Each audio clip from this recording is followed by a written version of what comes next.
Diskussiooni räägin kogukondlikkusest ja teadlikust kogukondlikkusest. Ja olen jätkusuutlikkuse uurija ja olen uurinud seda, kuidas kodanikuühiskond ja initsiatiivid ja valitsustasand saavad aru sellest, mis jätkusuutlikkus on ja kuidas seda siis nagu luua, kuidas neid osapooli kokku tuua.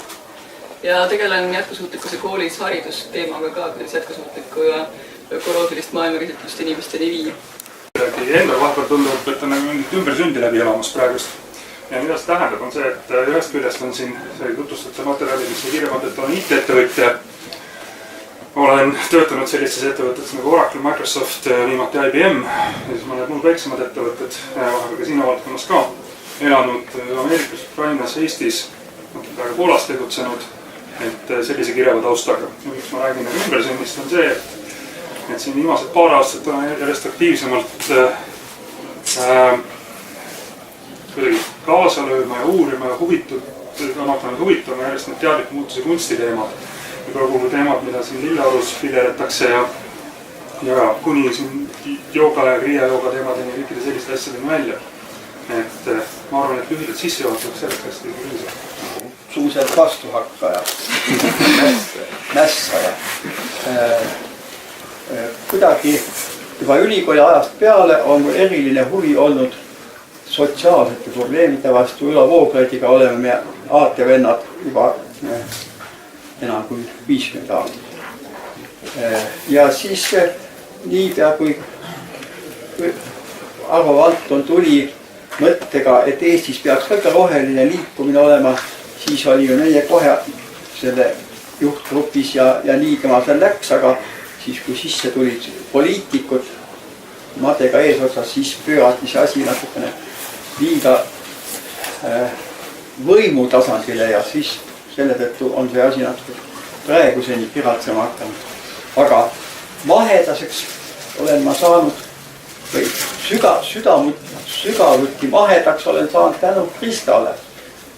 Ja see algatus, mis nüüd üle aasta on olemas, see, et Eestis võiks saada esimene maheriik maailmas, see mobiliseerib mõtet hoopiski mitte ainult, et see ei ole ökoriik, see on midagi palju enamat. Ja selle ta olen täna selleks siin, et seda maheduse mitmetahulisust, neid tagamaid mõtestada ise ja avada teistele nii palju, kui ma oskan. Aitäh! Aga me põrkusime üsna spetsialiteediga just sellisele kõrgtehnoloogiale, mis clean room nagu öeldakse. Et mis on tegelikult elektroonika ja meditsiinitööstuse ja nii edasi alus. Peale seda, kui see kõrgharidus sai omandatud, tekkisid küsimused, et miks meie ühiskond kui selline ei ole võimeline neid kõrgtehnoloogilisi lähenemisi omaks võtma, neid rakendama ja nii edasi. Ja siis see tehtud nagu teine kõrgharidus sotsiaalmajandusvaldkonnas kõrvale. Ja peale seda olengi tegelenud üks 15 aastat selliste teemade uurimisegi siis, et millised on kultuurilised, sotsioloogilised ja siis tervikarenduslikud tõkendid sellele, et miks me siis seda kõrgtehnoloogilist lähenemist rakendada ei saa ühiskonnas. Ja siin esindan täna madalasustusega planeedi seltsi ja siis elukeskkonna ja rahvastiku arengu seltsi, kes üritavad nende teemadega siis Eestis ka tegeleda. Peale seda oleme tegelenud üsna pikka aega siin, kuna meil said need poobilt selgeks, et need ei ole ühe riigi küsimused, vaid need on rahvusvahelised küsimused.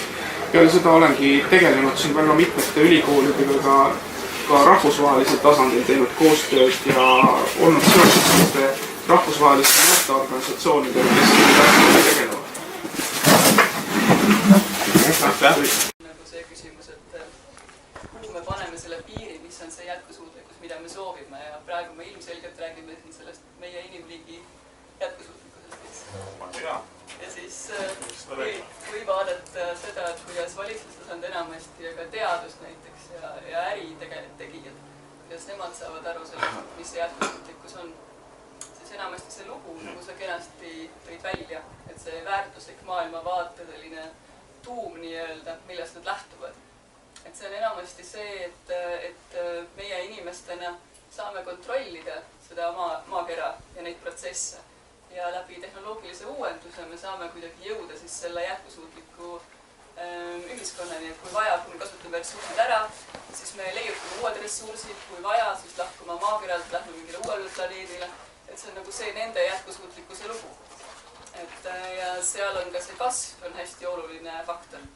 Ja siis kui vaadata seda, kuidas need, ütleme siis nii, et see on siis see antropotsentristlik kasvu lugu jätkusuutlikkusest ka.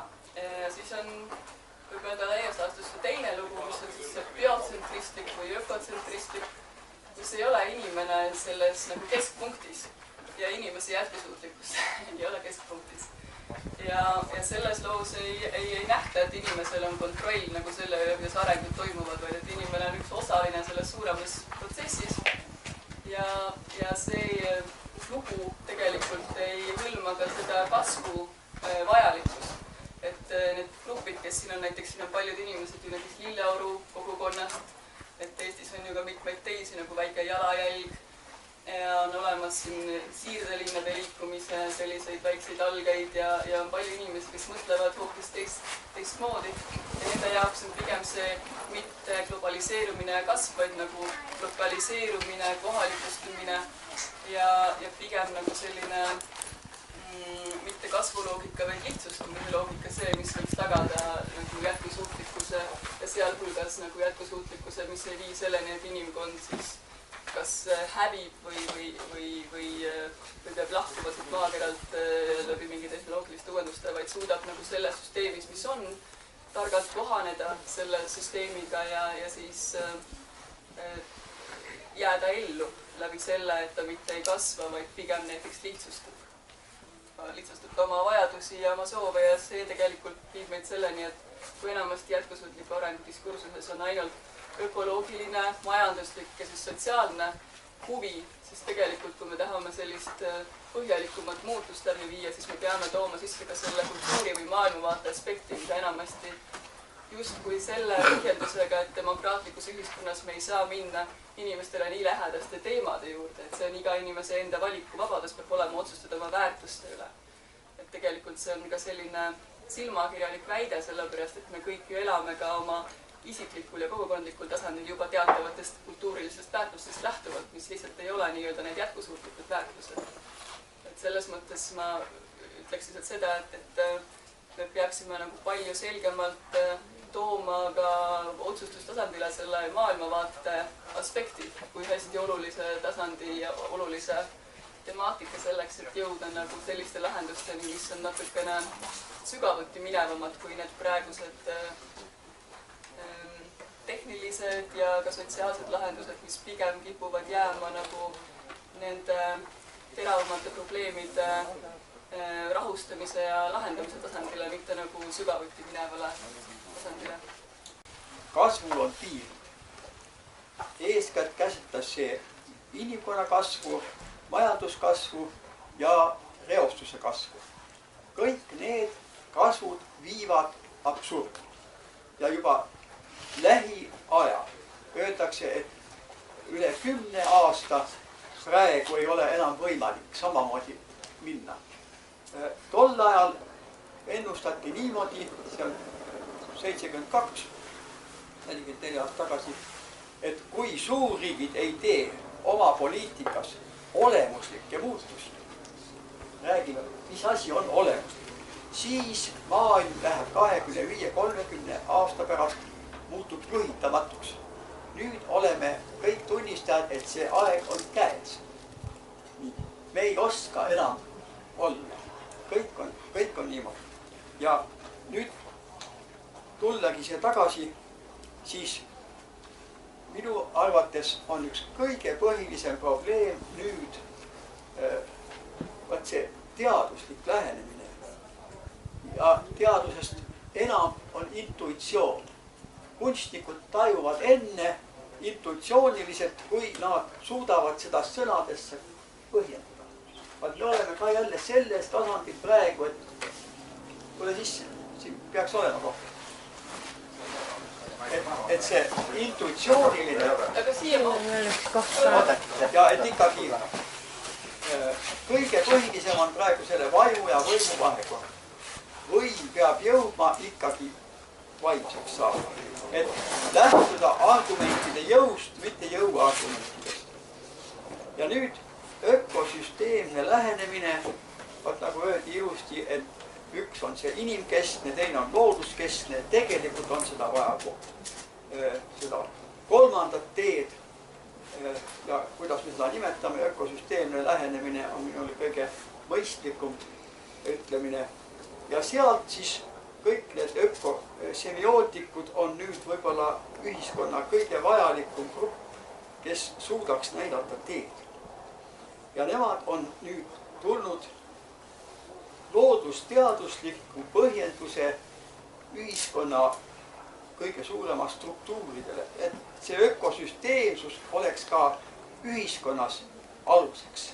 See tähendab, nüüd tuleme sotsioloogiasse, juba sotsioloogia laboris öeldi selgelt, et rahvus on kõige suurem sotsiaalne subjekt. Liberaalid räägivad kogu aeg ikkagi subjektsusest, ikka isikuvabadusest, vaat nüüd räägime ka rahvuslikust vabadusest. Rahvus kui sotsiaalne subjekt on nagu ülimuslik ühiskonna struktuuris ja kõik need suurriigid on ju paljurahvuslised. Juba pool sajandit on kõik need inimõigused loosungina välja kuulutatud, aga rahvuste enesemääramise õigust ei tunnustata piisavalt. Miks 30 miljoniline kurdi rahvas ei saa ikkagi oma riiklust? Kui nad seda saaksid, siis oleks seal palju vaiksem. Ja nii edasi, nii edasi. Kõik need rahvusgrupid, kes igatsevad oma riikluse järele, suurriigid peaks seda soodustama, kui nad tahavad, et üldse inimkond säiliks, sest see kiirrong liigub praegu kuristiku suunas, juba pidursusmomenti varsti ei ole. Ja ikkagi kõige põhilisem on see pööre praeguse kogu senise ühiskonna arengu ja nüüd, mis edasi tuleb. Võt see need on need kõige olemuslikumad muutused ja nüüd lühidalt veel paar sõna, et kui sotsiaalne revolutsioon alates Prantsusest juba püüdis ikkagi maailma revolutsiooni poole, et kogu maailm teha ühtseks inimese jaoks, siis nüüd me saame aru, et see aeg on nüüd oma töö teinud, see globaliseerumine on need väärtused, mis inimesele vajalik saavutanud, kõik see maailmasüsteem. Aga nüüd on selle tsükli teine pool ja see on nüüd see kogukonnastumine. Et väike on suur, väike saab suureks, teisiti enam ei saa. Ja suured lagunevad või jagunevad väikesteks, kui me võtame riikliku tasandil. Need on minu jaoks põhilised, et me seda sama ökosüsteemsust kasutame ka ühiskonna huvides ja kuulutame avalikult ja järjest enam ja seda peaks meie eurosaadikud suutma väga hästi viia. Väikerahvaste ühendus on mitte enam ÜRO ühinenud rahvad, vaid rahvaste ühendus. Ja seal peaks suurriike suutma nii palju survestada, et nemad neid põhjendusi, mida Rooma klubi on teinud 44 aastat järjest, kõiki neid raporteid kannab see sama vaimsus. Maailm peab teiseks muutuma. Mul on üks kommentaar, et võib-olla tänapäeval vaata riigid ei pruugi olla alati need üksused, ka suurriigid, need on ka ju suured täiesti õige. Et see on väga mõjub. Me räägime seda, et see üks pööre on ka vastupidi, kui seni on kogu aeg tipust juhitud, siis nüüd on vastupidi, perekond peaks olema see alusrakke ja siis tulevad kogukonnad, külakogukond ja siis tuleb maakond ja ütleme rahvusriik kui niisugune, aga ikkagi alt ülespoole, mitte ülalt alla.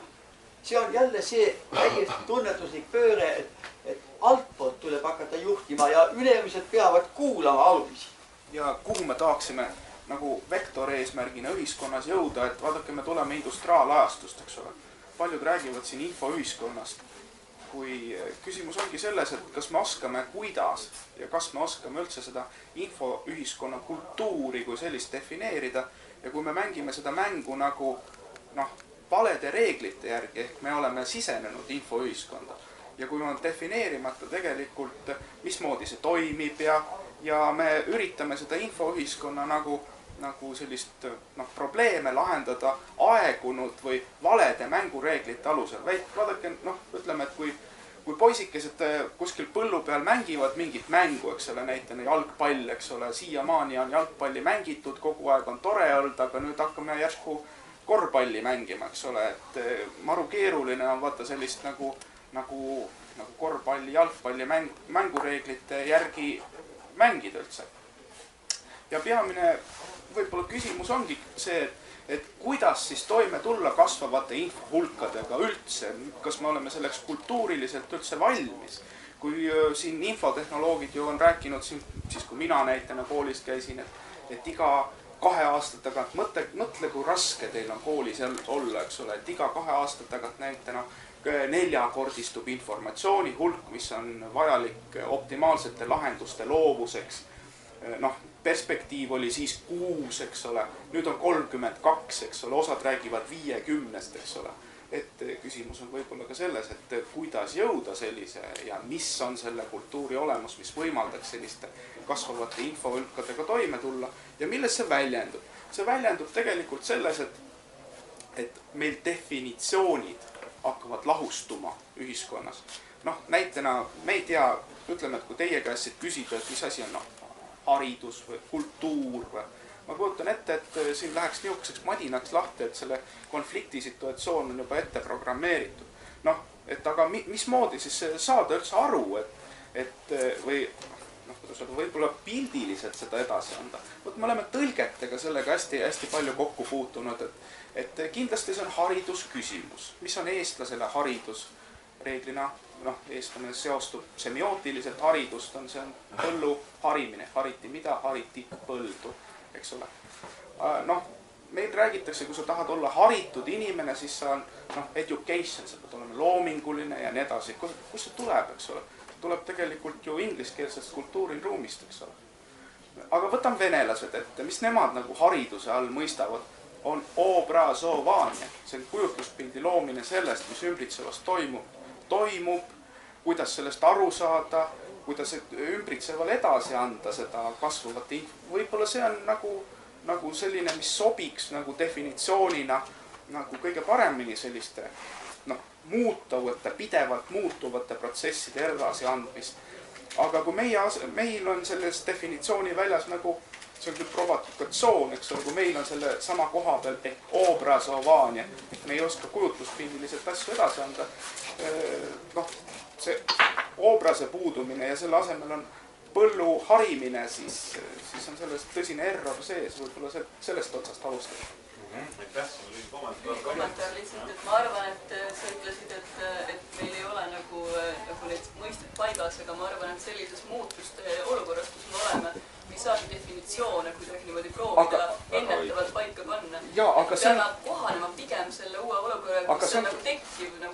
Aga see ongi metodoloogia küsimus, eks ole, kui metodoloogiat, see on metodoloogilise aluse küsimus, eks ole, kui metodoloogiat ei ole defineeritud, ära määratud. Aga võib-olla ütleme lihtsamalt, et see on nagu, kui me vaatame ühiskonna erinevaid nagu gruppe ja tasandeid, et siis pigem siin on meil just rohelikul ja arutasime seda, et kuidas nagu näiteks valitsustasand, erinevad valitsustasandid proovivad kuidagi hakkama saada sellega, mis tuleb need innovatsioonid, mis tulevad majandusest ja kodanikuühiskonnast ja ei ole nagu seda harjumust omavahel tegelikult nagu rääkida väljaspool nagu selline kuulatakse ära ja sellega rahustatakse need grupid maha ja minnakse ikka edasi nii nagu tavapäraselt, siis pole seda uut nii-öelda harjumust teistmoodi teha koostööd.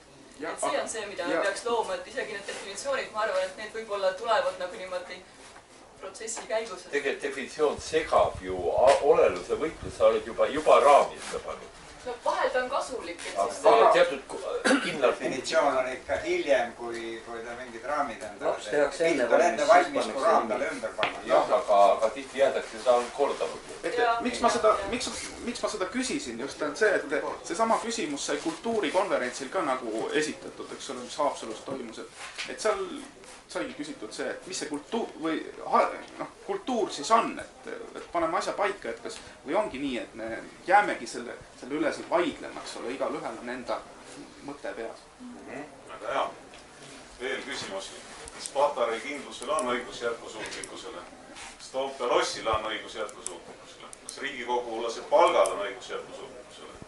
Ma mõtlesin tegelikult sellise natukene huvitav ümbersunni transformatsioonis, siis ma vaatan seda asja natukene teise nurga alt. Ja on mõned tähelepanekud, mida ma olen nagu avastanud. Ja see oli üks huvitav lause, kes peast läbi, et on inimesed, aga pole sellist head tehnikat, kuidas selle inimesest maksimumi kätte saada või kuidas seda arendada. Et on mõned head uudised. Et üks need tehnikad on täitsa olemas ja väga head tehnikad olemas, mis on rakendatavad ja kõike sellised asjad. Teine siit käis korra läbi infotehnoloogia. Et kuidas hakkama saada kogu selle infomassile kõige sellega. Need tehnoloogia on ka kõik olemas, saab hakkama. Siin on igast Monsantot kõik need ka toitumise poole pealt, kas inimesed jätkavad tegelikult toituma maailmas piisavalt. On ka teadmised tehnoloogiad, kuidas kõiki toita, et selles ei ole ka nagu küsimus. Ja mahume praegust veel minu meelest maailma ära ja võib rahvastik veel kasvada ja mahume ka ära. Et tegelikult need küsimused, mille pärast need asjad ei tööta, on vähe lihtsalt see, et kuidas me neid ressursse kasutame, kui mõistlikult me neid jagame ja kõike selliseid asju. Ja paljud need küsimused, kui isegi kuulata seda diskussioone või üldse, mis diskussioone käib, siis minu meelest üks sügav alustala või selline võib-olla probleemide alustala on see, et üritatakse kõike lahendada nagu sellise mõtlemise ja mõistuse seisukohast. Et öelda, et üritatakse välja mõelda ja tihtipeale üritatakse välja mõelda midagi sellist, mis toimub eemal. Me peame valitsust parandama, me peame siin inimeste mõtlemist parandama, me peame siin ettevõtteid parandama, me peame teisi inimesi, et nad oleksid tervislikumad, nad oleksid lahkemad ja kõik sellised asjad. Et üritatakse leida seda lahendust väljast sisse. Ja kui sa paned siia kultuurilised eripärad ja ajaloolised eripärad, kus hästi palju sellist materjali, mis mõtlemisse on sisse toodud, on toodud läbi hirmude. Ja läbi selline, et sa pead kogu aeg omama rohkemat informatsiooni, et midagi lahendada, et sa pead rohkem õppima, sa pead rohkem teadma, sa pead kogu aeg kammitsema. Siis ma olen ise selles maailmas nagu hästi palju elanud, just et olles infotehnoloogias töötaja või kõike selline, sul kogu aeg sa pead olema targem, sa pead kiiremini arenema, sa pead kiiremini teadma. Hull konkurents, kes oskab paremini, kes oskab seda paremini müüa, mingid paremad tooted, kõik sellised asjad. Ja nüüd ma tulen tegelikult selle tehnikute poole, tegelikult minu meelest see lahendus.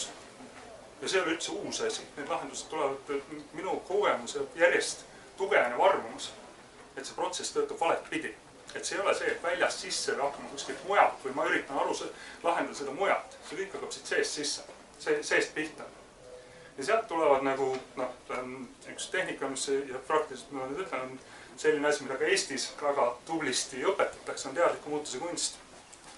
Mis on selline asi, kuidas tegelikult kõigepealt iseendast aru saada. Kuidas iseendaga hakkama saada, kuidas seest hakkaks selle asjaga pihta.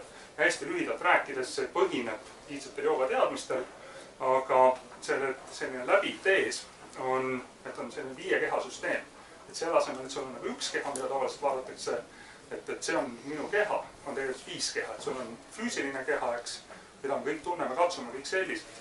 See on selline asi nagu emotsioonide mentaalne keha. Lisaks sellele on sul mõtlev keha, mentaalsus. Järgmine keha on sul intellekt. Siin korra käis läbi ka inspiratsioon, intuitsioon, kõik sellised teemad, mis sealt tuleb. Ja siis 5 on see tõeline sina. Ma hakka siin palju sügavamale praegu sellega minema, aga minnes nagu rohkem sellesse maailma sisse ja vaadates selle maailma teemasid ja üritades sellest aru saada, siis sealt toimub nagu hästi palju sellist lähenemise muutumist. Et selleks, et nagu kogu see maailm ja kogu see, mida me üritame teha, me kõik oleme siin selline vaatad ruumis ringi murelike nägudega ja üritame välja mõelda, mida me nüüd kõik teha saame. Ja selle asemel vaadata seda niimoodi, et paljud lahendused on juba olemas ja mida rohkem me tegelikult lähme natuke sisse poole, seda rohkem hakkab siit seest tulema neid lahendusi, mida me teha saame, mida me enda jaoks teha saame, mida me teiste jaoks teha saame, mida rohkem me näeme ka üksteist nagu kogukondlikult. Nüüd hakkab natukene pikaks minema, aga et võib-olla natukene näitlikustada seda, mida kogu selle teema juures ma ütlen, et ta on üks India guru, saatkuru, tema on Yagi Vasudev. Vaadake YouTube'ist väga huvitav vana. Tema on üks selline India Forbes ütles, et 50 most influential people ja kõik sellised asjad. Ja tema on selline guru, tal on suur Isha Foundation, väga palju heategevusi, kõiki selliseid asju. aga tema on ka selline moodne vana, et teeb siin YouTube'i kõnesid ja kõiki selliseid asju.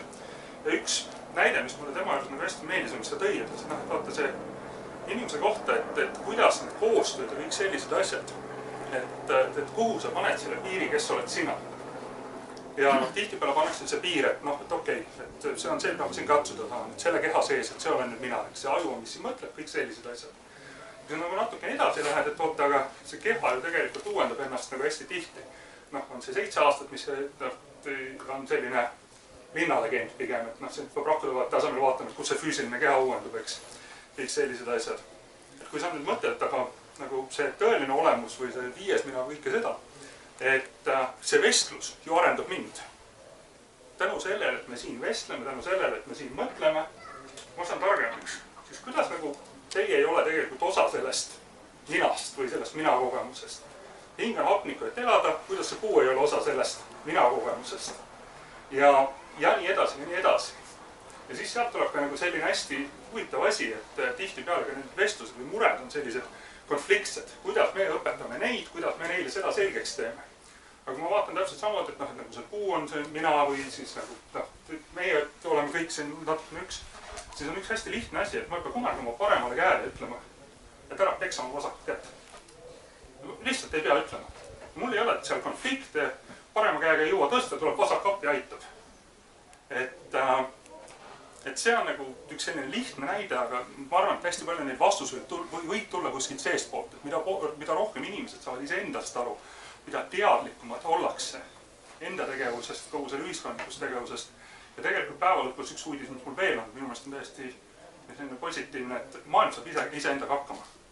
Kui me vaatame seda, mida me saame teha, et seda paremaks teha ja ise paremini elades, ma arvan, et seal peitub hästi palju võitu. Ma tahaks lühidalt natuke kommenteerida eelpool tutvustunud asju.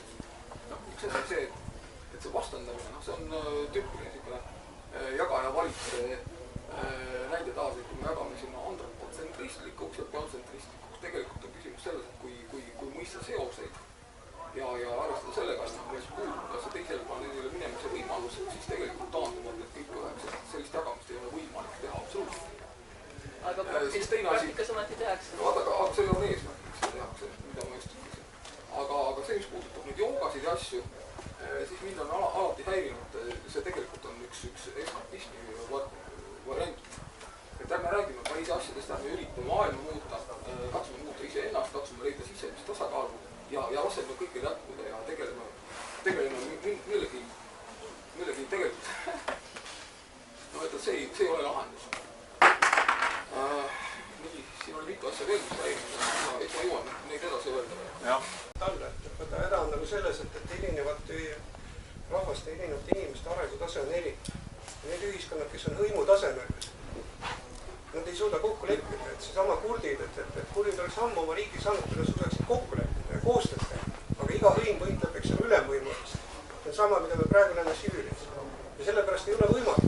Ja mis on, ütleme, et eestlaste jaoks on see hea, et me oleme ammu ületanud hõimuühiskond. Aga, ja oleme nii-öelda ilmselt võib-olla maailma kõige individualistlikum rahvas. Aga kuidas jõuda sellest individualismist nüüd selle uuesti isiksuste koostööni? See on mõistatud, millega, ma ei tea, kas keegi oskab siin vastata, kes järgmine tahab. Tahaks öelda aga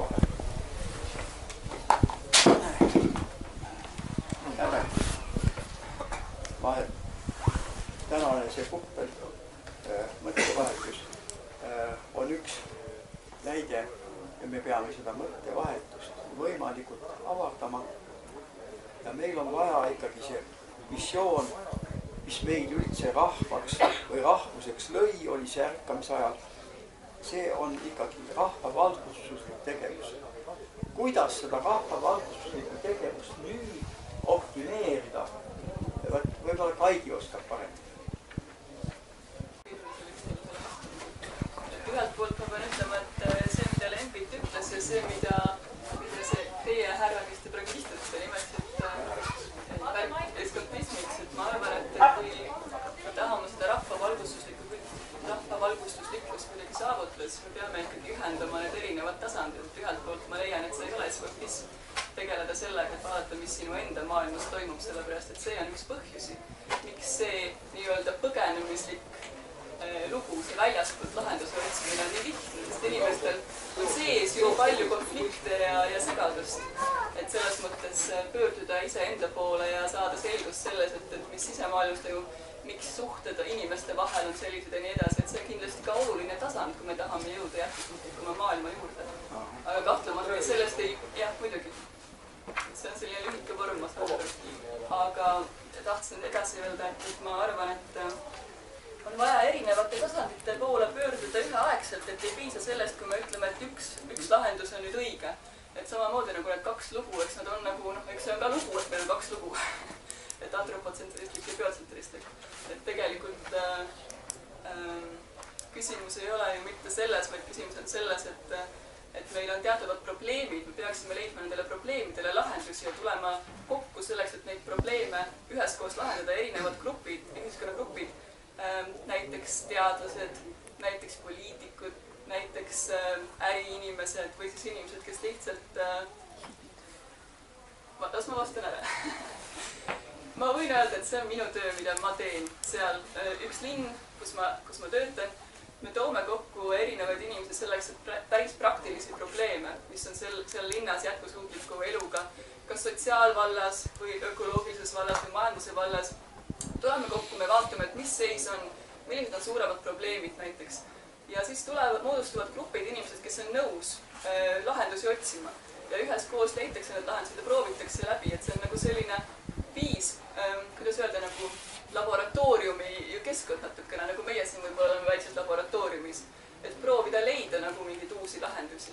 Ja ma arvan, et sellist viisi nagu edasi minnes me jõuame nagu natuke, ma ei tea, kas rahvavalgustuslikkus on natukene selline suurejooneline sõna selles mõttes, aga igal juhul see peab toimuma läbi kaasamise, läbi läbipaistvuse, nagu meil ka see ruum siin on, ja mitte paneeli, vaid just selle kuppeldiskussiooni, läbi selliste formaatide ja igal juhul tuleb kaasata just sedasama sisemaailmale tähelepanu pööramist täpselt sama võrra ja asi on lihtsalt selles, et tänapäeva ühiskonnas sellele on nii palju vähem tähelepanu pööratud kui selle välismaailma uurimisele, see on tasakaal käest ära läinud.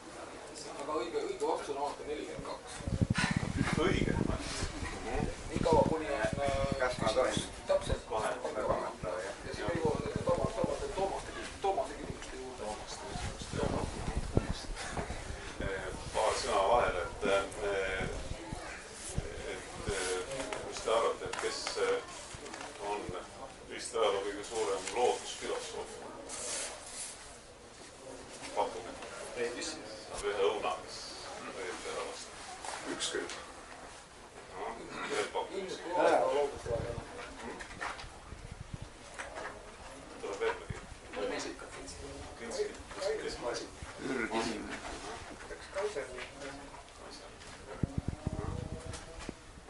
No mina pakun, et kõik on vastused õiged, mina pakun, et Samal Labe, kes ütles, et looduses peab valitsema tasakaal. Ja sellega on enamus asju öeldud, et ma arvan, et see diskussioon, mis nüüd tekkis, et see suund nagu ongi võib-olla selles suunas ka, et sisemine ja välimine on ju mis iganes, et küsimus on tasakaalus, kui asjad on tasakaalust väljas, siis tuleb siis on ühele poole vajutada, sinna tähelepanu panna. Ja mis puudutab seda hirmu, mis Lembit mainisid, et mina olen ka nagu väga seda meelt, et ongi nagu sellist vastandit või polaarsused olemas, et hirm, aga mis siis teisel pool on? Armastus. On arv. Õndsus, no mis iganes, aga igal juhul kõik saavad hästi aru, ma arvan, mis siin hirm. Aga me isegi võib-olla ei ole uurinud hästi seda, mis seal teisel pool on. Ja võib-olla seal on ka nagu need võtmed või tööotsad, et kus siis jätkusuutlikkus nagu heas mõttes nagu on. Ja miks ma seda ütlen ka, et mina olen seda kuidagi hästi selgelt tunnetanud, et nagu Eesti ühiskond või ilmselt kogu maailma väga hästi niimoodi üldistades ja võib-olla natuke liialdades, et inimesed siiamaani hästi palju toimivad sellises ellujäämisrežiimis, et nimetaksegi inimesi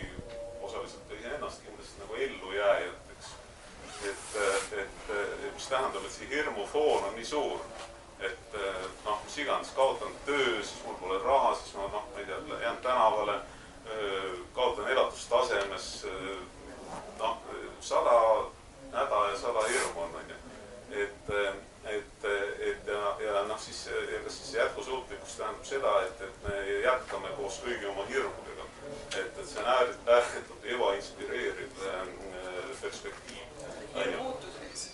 Just, noh, näiteks, aga selleks, et sellest üle saada, et noh, ma arvan ka, et isiklikult on ju praegu nii-öelda siis ühena neid kõigist sõna võttes, et selleks tuleb tegeleda iseendaga, aga et ka väljapoole vaadata ja just nimelt, et proovida nagu ikkagi, et kas või iseenda jaoks luua ja meelde tuletada seda siis armu või õndsuse poolt, et mis see siis on.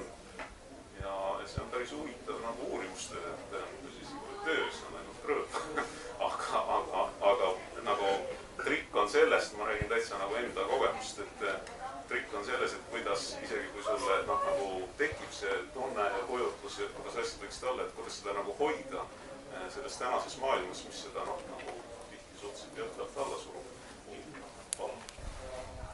Ma olen natukene teadlane ja valete vahel õpetan ka koolis, mitte koolis, siin, kuna ma olen teadlane, siis mind ajab alati närvi seesama definitsioonide asi ja siin on nüüd mitu niisugust asja juba lehvinud. Kõigepealt need targad asjad nagu antropotsentrism ja biotsentrism. Need on tegelikult üks ja seesama asi. Seal ei ole vahet mitte kui midagi.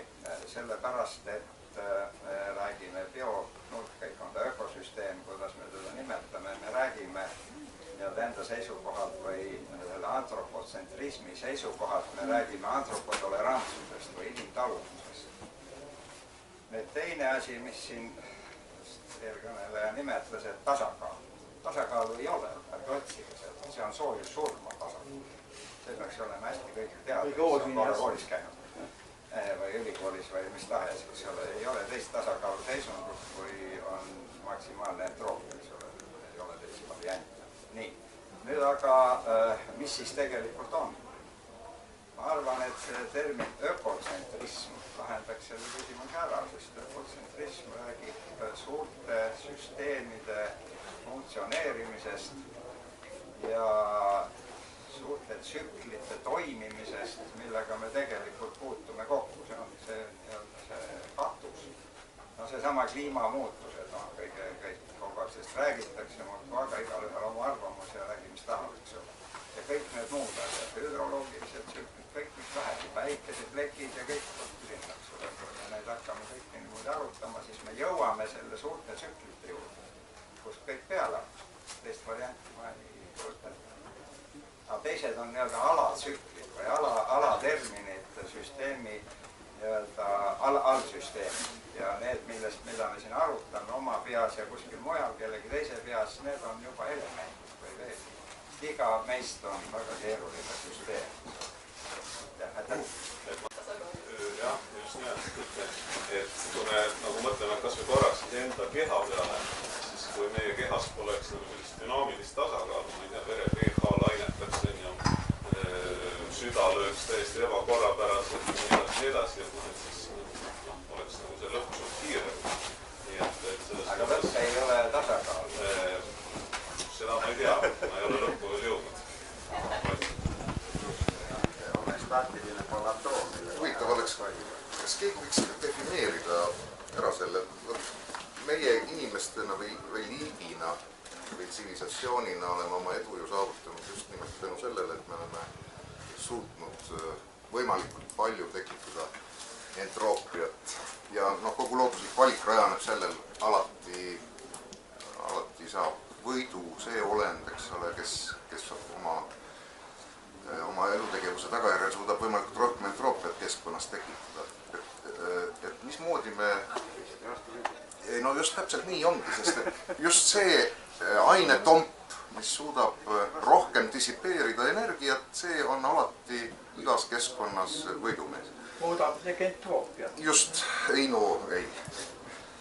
et ta toodab ikka entroopiat võimalikult rohkem. Et kas meil on, millest me peame lähtuma, mis need eeldused siis on? Miks me arvame, et me saame hakkama? Miks me oleme nii kindlad, et meie oleme selle süsteemi ehitanud? Minu meelest me oleme kohanenud inimestena selle süsteemiga. Me ei ole pole kunagi keegi eesmärgiks võtnud mingit sellist tsivilisatsiooni ehitada.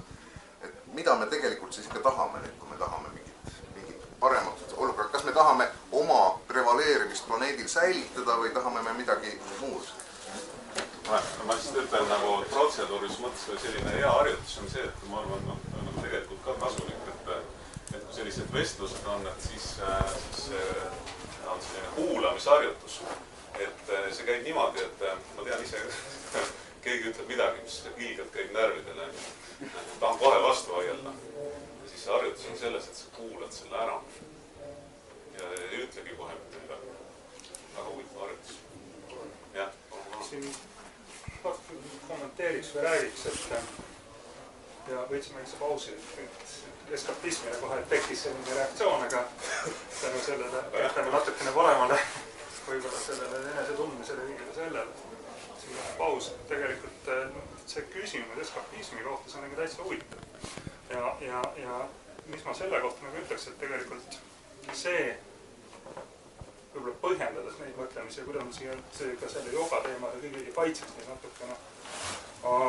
Tegelikult see, kui tänaseks jõudnud olen, see on tegelikult päris suure otsimise tulemus olnud. Et kui nagu elu ajalugu vaadata, siis ma läksin nagu Nõukogude Liidust, läksin 10 aastaks USA-sse elama 90. aastal. Pärast seda oli 5 aastat Eestis tagasi, oli 4 aastat Ukrainas ja nii edasi.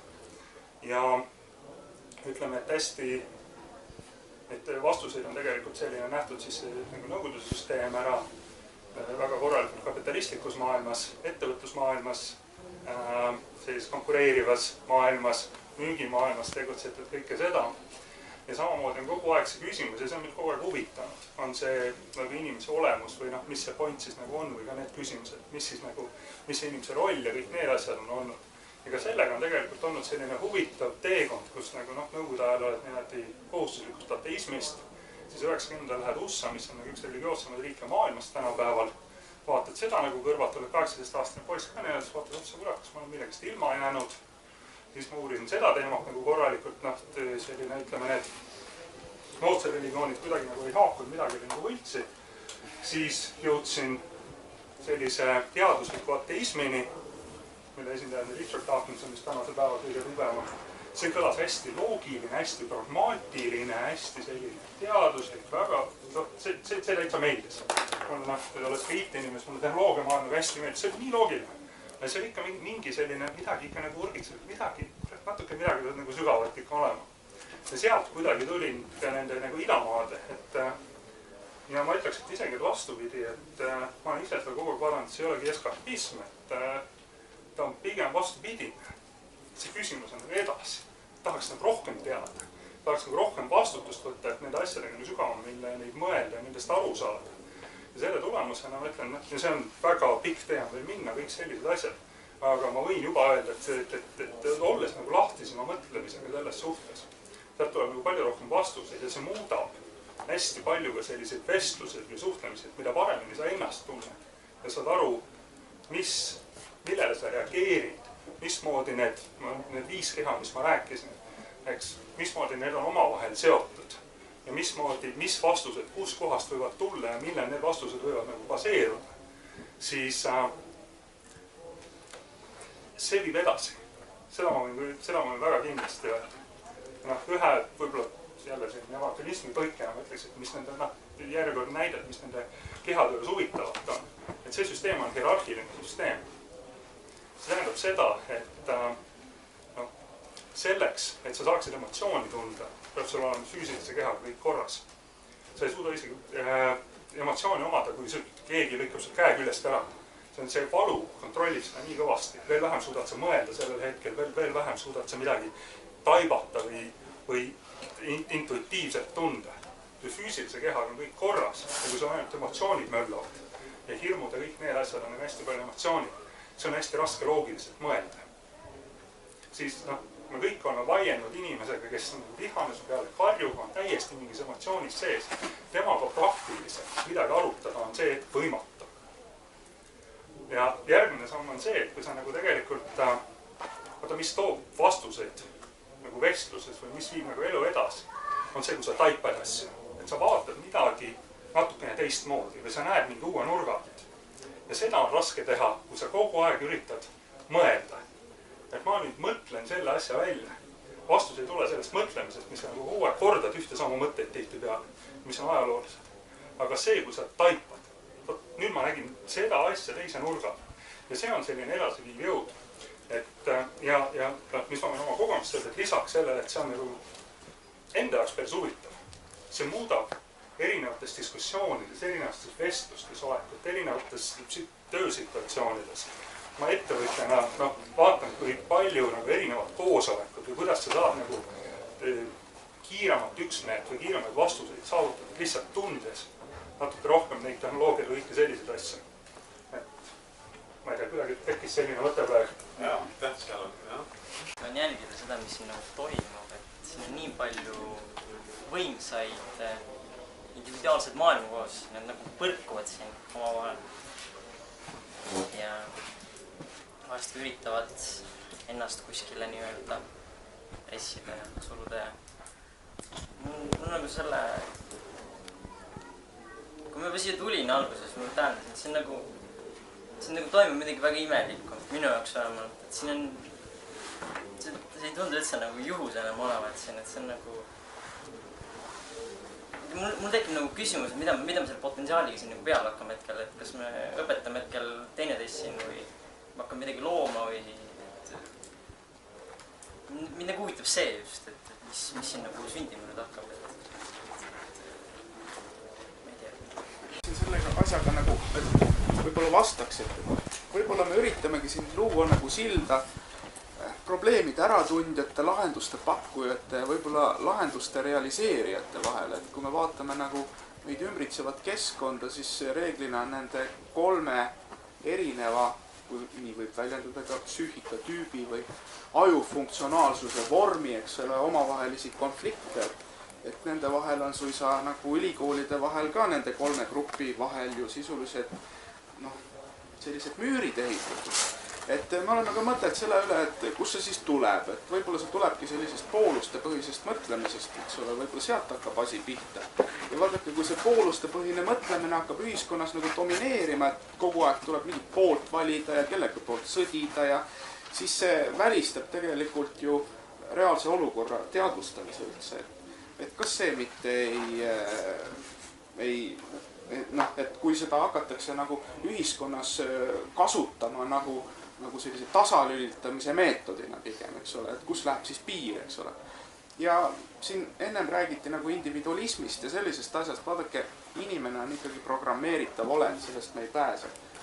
Ja nüüd tekib teine küsimus, et kui ta on programmeeritav, siis mille poolt ta programmeeritakse? Ta programmeeritakse ikkagi ümbritseva keskkonna poolt, kui ta ei oska ise seda ümbritsevat keskkonda piisavalt hästi teadvustada, mis seal toimuvad, siis ta pigem on selle süsteemi ori, kui ta suudab seda süsteemi ikkagi nagu teadvustada, teha seal teadlikke endale kasulikke võib-olla ka otsuseid, aga teisest küljest, eks ole, kui ta teeb isiklikult kasulikke otsuseid, kas see ka kogukonnale kasulikud otsused? Võt sealt jookseb nagu see piir, eks ole, et kuidas teha niiviisi, et ta ise ellu jääks ja teistel ka võib-olla, et hea elada oleks, eks ole. Et kuidas sellise kultuuri vormini üldse jõuda, et kui vaadata, millise kultuuriruumis siis meie eksisteerime või kuhu see meid viinud on, eks ole. Siin ajuteadlased ju ütlevad sellest, et me kasutame ainult 3–5% enda ajupotentsiaalist, eks ole. Geneetikute käest küsivad, et kuule, et 95–97% teie genoomist on rämpsgenoom, et see ei ole sisse lülitatud. Et võib-olla siin ongi küsimus nagu selles, et kuidas jõuda kultuuri vormini ja keskkonna teadlikkuseni, ümbritseva keskkonna teadlikkuseni sedavõrd, et seda potentsiaali siis võib-olla sisse lülitada kuidagi moodi. Võib-olla need on provokatiivsed küsimused, aga tänasest situatsioonist võib nagu seda välja lugeda, et võib-olla seal on hoopis need, noh, kui esitada õiged küsimused, siis võib-olla leiaks ka vastata. Hästi lühidalt lihtsalt see lause selle kohta, see 95% ja see ainult 5% aju tõstamisest, see on ümber tõestatud, see ei ole fakt, eks. Selles suhtes, et aju ühed funktsioonid... ütlevad niiviisi, teised naapidi, eks ole, võta kinni, eks ole, meil on infoühiskonnas on võimalik tänapäeval, eks ole, tõestada mida iganes, eks ole, erinevad koolkonnad, eks ole, vaata küsimus ongi selles, et mis siis on tõde ja mis ei ole, eks ole, siis me jõuame lõppkokkuvõttes selleni, eks ole. Tähendab, geoloogina olen ma tsüklist läbi aastasadade miljonite ja kõigi suurte väljasuremiste eel käis gigantism. Näiteks, parimad näide on dinosaurused, surid, aga väikesed sisalikud elavad praegu. See on suure ja väikse vahekord. Nüüd praegu oleme tõesti inimsoo arengu ühe kõige suurema pöörde muutuse sees. Me veel ei oska piisavalt mõtestada, mida see kõik peab tähendama. On öeldud, et kindlasti vabaturumajanduslik kapitalism ongi inimliigi gigantism. Edasi läheb kindlasti asi. Kõik kõverad lähevad teisipidi ja me peame õppima hoopis vähemaga leppima. See, et kõigest mittevajalikust loobumine, see loobumise filosoofia on jälle idamaalt juba väga tuhandeid aastaid olemas. Loobuda kõigest, mida pole vaja sul. Me praegu teeme põhiselt, ajame neid asju taga, mida me ei vaja. Võt, kus see pööre tuleb nüüd? Tasakaal. Täielik tasakaal ütles Martin ilusti, et see on ju soojussurm. Tähendab, Prigozhin tõestas väga ilusti, arengu eelduseks on mõistlik tasakaalutus. Vaid, et kus on see, täpselt see, ütleme, tempereeritud tasakaalutus, et ta ei lähe täiesti tasakaalust välja, aga et ta ei oleks ka täielik tasakaal. Inimkond otsib nüüd praegu seda, aga võimud ei taha sellest muidugi midagi kuulda, sest nemad tahavad ainult valitsema. Ja kogu küsimus on nüüd, kus on siis need prioriteedid või ülimuslikud väärtused, me räägime Euroopa väärtustest hästi, aga valitsus ei täida neid. Nüüd arusaamad, kui kõige suuremad muutused on, siis tuleb nagu vaekausele visata kõik aluslised arusaamad. Minu jaoks on need 3 punkti. Üks on see, et inimene on ikka ainult looduse osa, tähendab, seal on see ökotsentrism. Teine, ainult mitmekesisus saab olla arengu eelduseks. Kogu senine areng tõestab seda. See on loodusteaduslik kreedo. Ökosemiotikud tõestavad seda väga ilusti. Tähendab, inimühiskonnas on rahvuskultuuride mitmekesisus sama vajalik kui looduses liikide mitmekesisus.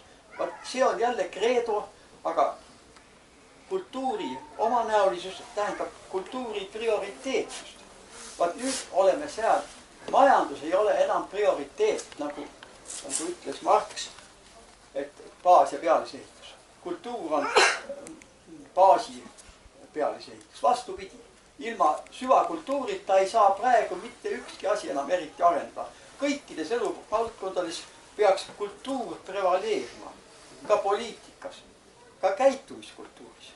Aga nüüd küsime, siin oli väga ilusti, mida siis me selle kultuuri all mõistame?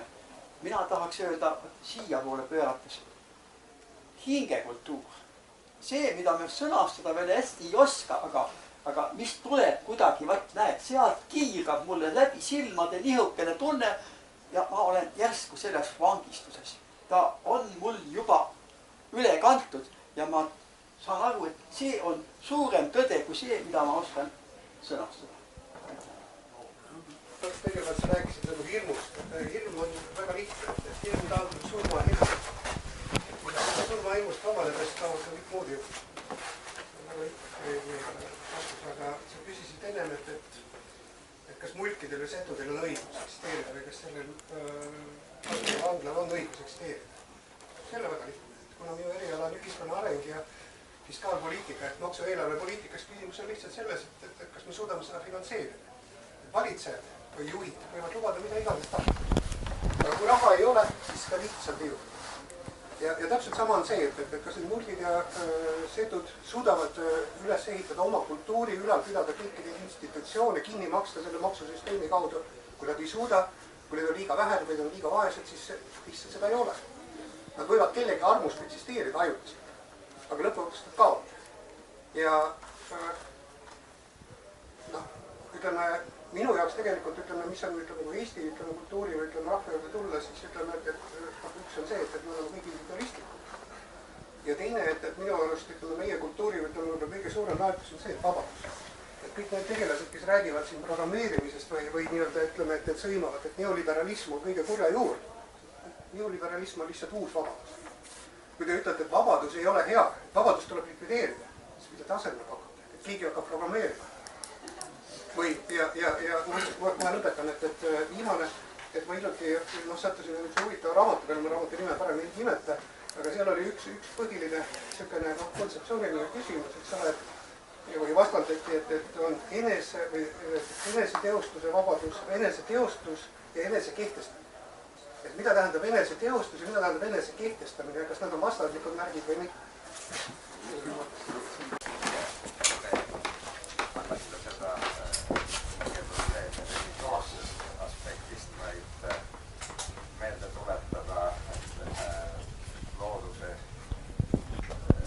Kaitse võib-olla ja looduse suhtumise ajalugu sajandi algusest Ühendriikides, siis väga huvitav mõiste tekkis seal, spiritual resources, hingevarud või hingeressursid. Ja see on väga paeluv teema. Siin tihtipeale räägime paljudest asjadest täna ka siin, et seda pidi ja teisipidi.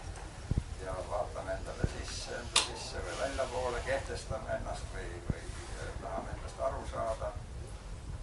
Võib-olla sealt hakkaks peale see hingeressursside uurimine, et me saaks aru, see on üks koht, kus me saame natuke rohkem targemaks võib-olla.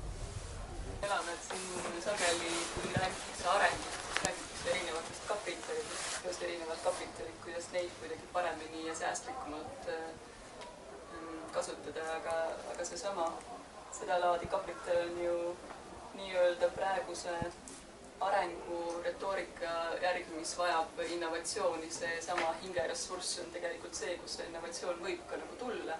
Samad uued lahendused, millest me oleme rääkinud, et selles mõttes aitäh, et sa selle nii ilusti välja tõid. Ma ei tulnud ilusti välja, aga mul on teatud kogemus, ma olen paaril korral esinenud UNESCO-s ja Oxfordis ja nii, et selles mõttes. UNESCO on selles mõttes haruldane, et see on neid aspekte. See teema leidis vastukaja, aga ma muidu sellega lagedal ei tuleks. Aga UNESCO-l ei ole tegelikult paraku maailma mastaabis tegelikult ju mingisugust mõjujõudu, aga nad vähemalt mõtlevad sellel moel maailmavaate peale. Teatud aspekte ikkagi on olemas, ta ei saa eitada. Kindlasti. Tahtsin öelda selle neoliberalismi osas, et neoliberalism ta ikkagi põhineb sellele Thatcheri lause, et sellel ei ole alternatiivi. Ja ta juba on nagu see, selline monokultuursus on selles nii-öelda selles lähenemises sees. Ja see, et ta ikkagi natuke põhineb sellele, et inimene on inimesele hunt sellel konkurentsi loogikal. Et minu arvates on see jama selles praegu, et ma ei ole selle kapitalismi vastu põhimõtteliselt, aga mulle tundub, et on olemas ka näiteks selline kapitalism nagu kuidas seda võiks eesti keeles öelda. No on erinevaid muid variante, mis kasutavad ka kapitalismi, aga mis ei lähtu sellest, et üksikud isikud peavad või teatud grupid saavad kasu, vaid et on nagu mingid muud väärtused või alused, mille alusel siis seda tulemust või kasumit jaotatakse. Aga praegu ajasid ühe hingetõmbega kaks mõistet seganud. Rääkides liberalismist, läksid sa kohe üle kapitalismist, kaks täiesti eri mõistet. Ja see ongi see, et enamasti mõeldakse kapitalismi, aga sõimatakse liberalismi. Ma ei ole sellega nõus, aga selles mõttes meil ei ole praegu aega sellest pikemalt rääkida. Tahtsin omalt poolt öelda veel lühidalt kaks märkust, et see oli väga hea kommentaar, mida see Ruudulise särgiga noormees ütles meile, et mida me edasi teeme sellega, mis siin toimub. Et see on abstraktsed kõnelused sageli jäävad nagu kaugeks, et nad jäävadki väga abstraktseks ja meil on siin see võimalus, et kuna Eesti on nii väike, siis meil on see suurepärane algatus Eesti ökoriigiks. Et ilmselt selles ringkonnas edasi arutada neid teemasid ja teatavaid teemasid, kus teie olete tugevad, et neisse panustada, et see on kõige parem viis nagu siit edasi minna praktiliselt. Ja siis selle kultuuri osas tahtsin öelda veel sellise asja, et kultuur sageli ikkagi valitsustasandil on mõistetud selle kaunite kunstide tähenduses, mitte selle nagu tähendussüsteemi nagu mastaabis, mis ta tegelikult on, mis annab meile alused meie väärtustele ja meie hinnangutele. Et see point on see, et me peame nagu kultuuri olulisust kuidagi tõstma, selle maailmavaate aspekti olulisust, aga siin me satume selle vastuseisu peale, sellepärast et need inimesed, kellel on võim ja kellel on teatavad sellised juhtpositsioonid, see on nii-öelda see inimlik loogika, et neil ei ole huvi kaotada neid häid positsioone, kus neil on juurdepääs ressurssidele ja võimalus oma vaateid realiseerida, et selles mõttes siin on väga selline oluline küsimus, aga igal juhul maailmavaate tugevam sissetoomine on võti nagu sügavamale muutusele kui sellele, mis seni on saanud nagu teoks. See ühistulisus ongi tegelikult selle nii-öelda võti, et kuidas saada nii-öelda Eesti siis mahedaks. Et see tegelikult ongi see võtmesõna, et sellest ei piisa, kui igaüks oma nurgas midagi teeb. Et see on kindlasti üks olulisemaid asju, miks me siin nagu täna oleme. Tuli meelde see kultuuriga seoses üks võimalikest definitsioonidest, et kultuur see on lihtsalt vaba inimese elamise ja olemise viis omaenda elukeskkonnas ja sealt kasvavad kõik ülejäänud asjad välja, aga me ei ole ju vabalt ja me ei ole loomulikult kohanenud oma keskkonnaga. Et selline märkus. Et ma olen näinud palju paneeldiskussioone ja konverentsi ja kongressi ja kõige maksimaalsem kasu me saame siis, kui me võtame mingi aja, kui aeg ühesõnaga nii-öelda läbi saab. Enne seda oleks meil puhveraeg, kus me ühesõnaga lihtsalt maandume maha. Et me püüame oma pea mõtted tühjendada ja südame ka rahusse saada. Et siis me oleme siin maandunud. Siis me oleme kõik siin teinud, mis me selleks hetkeks tulime siia tegema. Ja on ka ettepanek, et ühesõnaga saada kokku siin, ühesõnaga kas siis siin selles